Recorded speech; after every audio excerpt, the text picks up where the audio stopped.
guys, we are at Dancefair 2018 and we're gonna show you around the area with all the brands and all the gear they got here today.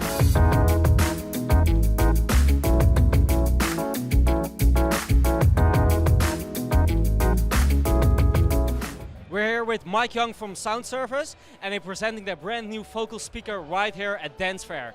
Can you explain something about the new vocal speaker? Sure. So this is basically the Europe premiere for the newest model from Focusrite.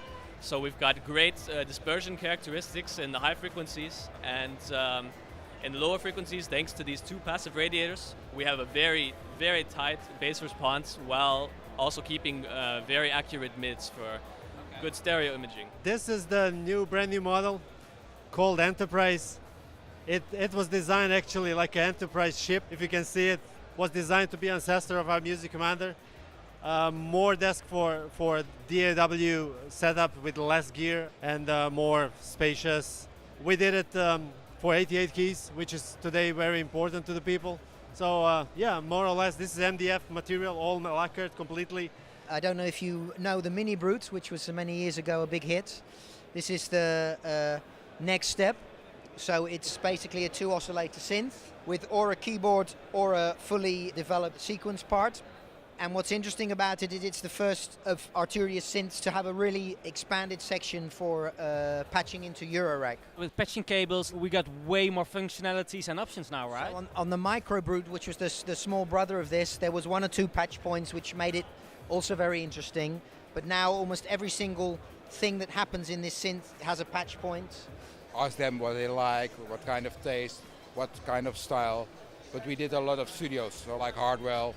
But then you make a design within the room, based on your taste. Experience is the most important thing. And I don't go after my clients, they find me. And why did you choose to be at Dancefair this year? The potential is here. Most of the time it's like Facebook or Instagram, but it's better in live. Microphone modeling is actually measuring a real microphone, and then we're measuring the frequency response rate, but we're doing a component-based modeling. So these are the devices, and you can see them. There are a total of 3 now: the discrete 4, the discrete 8, and the discrete MP. The discrete MP is a complete analog mic pre. However, the discrete 4 and 8 work as interfaces. So they're a little bit different, but with both of them you can see and use the microphone modelings. Basically, it is a virtual analog, let's say. That's where we started. But then, because we are working in the digital domain, we can do a lot more experimental things. So we added a few waveforms.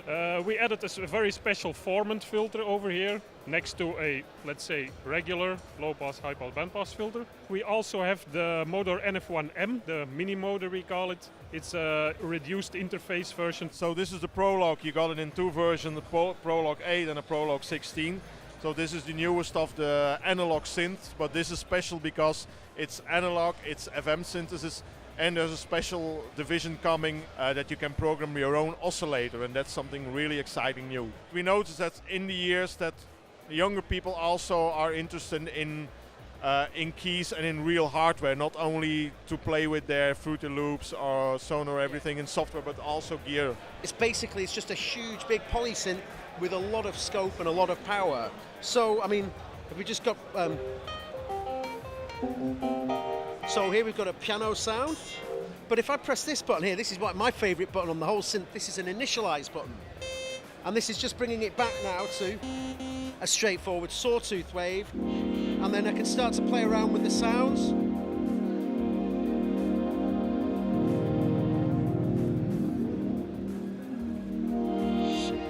Very quickly make a sound there. I mean, it's a very basic sound, but you can see it's very tactile and there's a lot of control here, and the flow of the synthesizer works really well. But once we've generated the sound here in the oscillators, then that passes through analog filtering, analog overdrive, distortions, analog amplifying, and then on through to the effects, which goes back into the digital realm. So there's a lot of power on here. With an analog synth, you would have traditionally 4 oscillator types.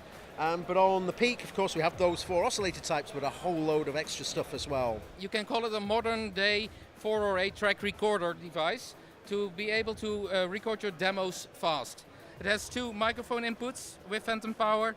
It also has a built-in microphone, so you don't really need the microphone if you don't want to. This will automatically sync to my phone, so I have a very basic mixing functionality. I can then export this, for instance, directly to SoundCloud, to social media, or I can export it as a multi-track to DAW like Pro Tools, where I can then work on the song further.